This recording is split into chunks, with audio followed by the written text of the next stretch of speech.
Hello, my name's Chris. I'm making this video to show you guys the Presslug that I ordered from Edgun and from Wolfiek Group, and they have been amazing to work with. I had a little bit of a communication issue just because they were swamped and it was Christmas time and I didn't realize how busy they were, and they communicated that to me very honestly and openly and clearly.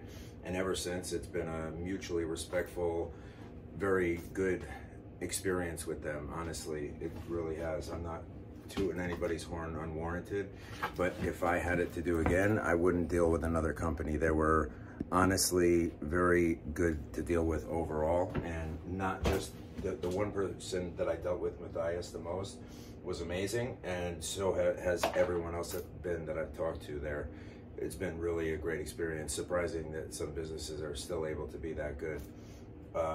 Anyways, I want to show you guys how easy this actually is to use and make your own slugs, and it's amazing because you can make your own grain weight.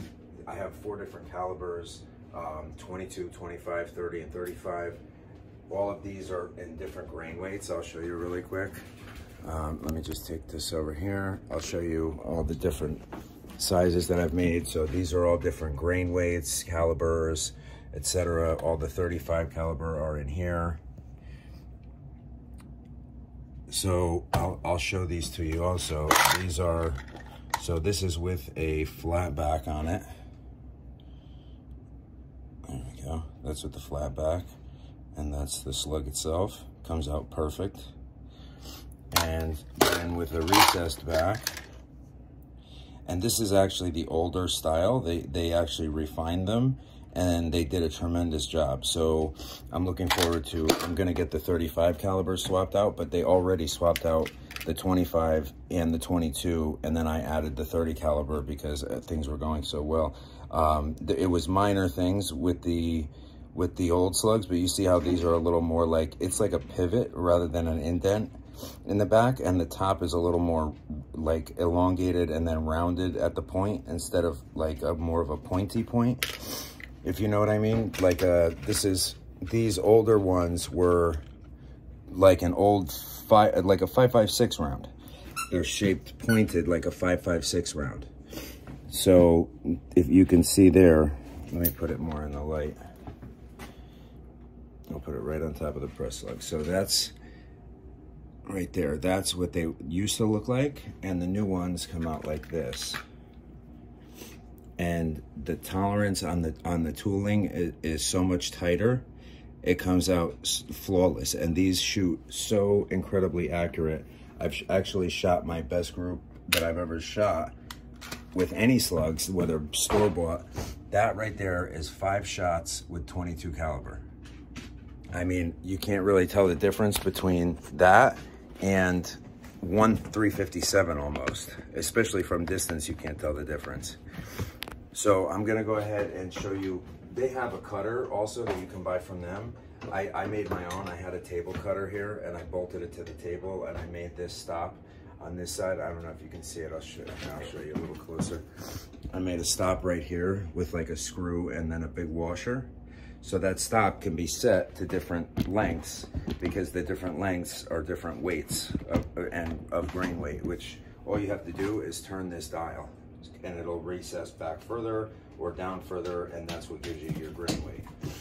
So, and you can only make them so long on certain guns, so keep that in mind. But this is how easy it is to cut it. It's just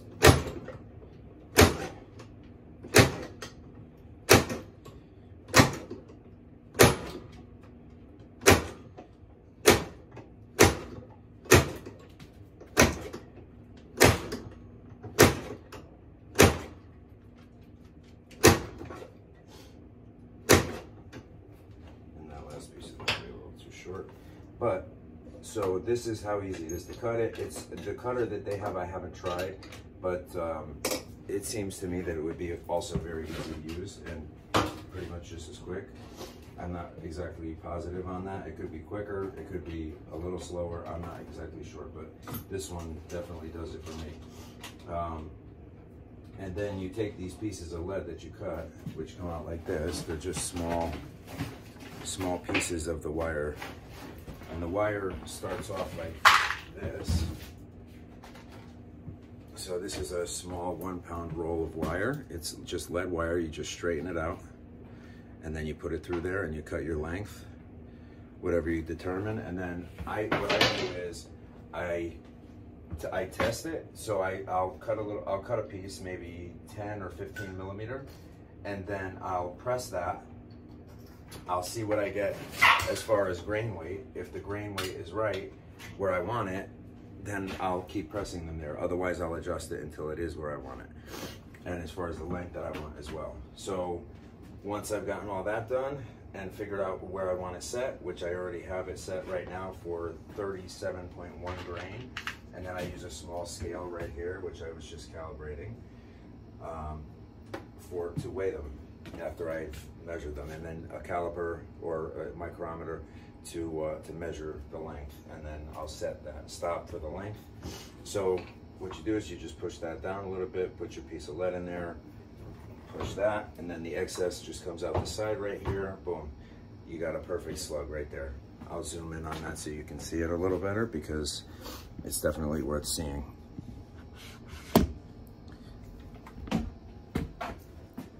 So let's see. All right. So that's another one. Let me weigh it real quick, make sure I'm still at the same setting. Oh, I'm in grams. Let's get in mode. Because the calibration weight is 50 grams, so it automatically goes to grams when you calibrate it. Carrots, grains, tear. Okay. Okay, 37.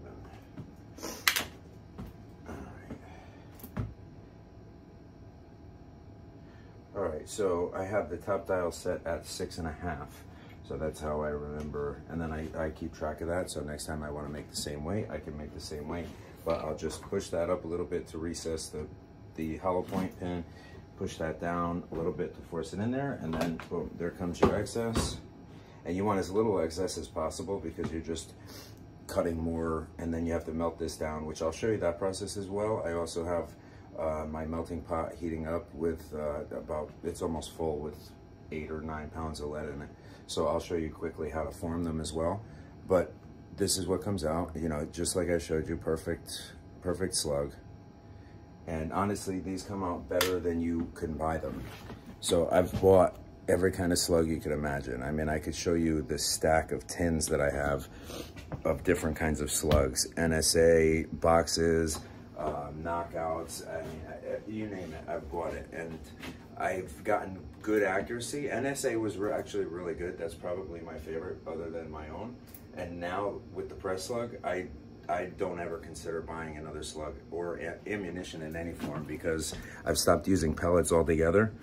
And the slugs that I'm pressing are coming out better than any company I could buy them from or have bought them from.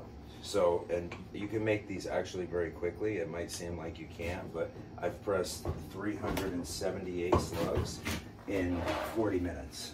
So that should give you a pretty good idea. 378 slugs in 40 minutes.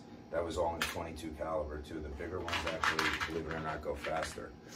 So these are all pre-cast right here. I'll show you this. These are all pre-cast for 357. These are out of my mold. These can actually be used the way they are. They're casted as 357 slugs, but obviously I put these right through the press and they come out flawless. So why would I fire them this way when they come out so much better like that? And with the casting, you want to mix about 5% in tin, because it makes the casting so much easier. And then this is what I do to lubricate this. I've actually ordered swaging lube specifically, but this is bullet lube, which has been working fantastic. I put it on a little flux brush for soldering and brush it on there, and then a little bit on the top. And it's just like a wax type of stuff, but it really lubricates it well, and everything keeps moving perfect. And you don't have to do that every time. You do it, yeah, I don't know, every like 40 or 50 slugs, you can lubricate it again, because like I said, it's like a wax, and it really stays on there pretty good. And then all your excess just falls into a bin. I keep a bin underneath. You can do whatever you like, but I keep a gun underneath. It keeps all the excess nice and neat. And that's that. So let me show you some more fun stuff. I will bring you into my workshop. This is one of my smaller workshops where I just do this kind of stuff, smaller precision things. But my big workshop is in the back, and then I have a firing range in here too. It's 50 yards. I'll show you some shooting with these slugs that I've already made. The ones that I have my gun set to and zeroed at are 32.8 grain 22 caliber. So I will bring you back to my workshop and show you the melting pot and how you cast them, and then we'll do some shooting. And I'll show you the gun and all that stuff, but then I'll also record through the scope. I have an X sight, an ATN X sight on the gun, so I'll show you the actual firing through the scope so you can see what I see, and also you can see from outside. Hopefully we can edit that afterwards and mix it together so you can see both. All right, I'll be right back.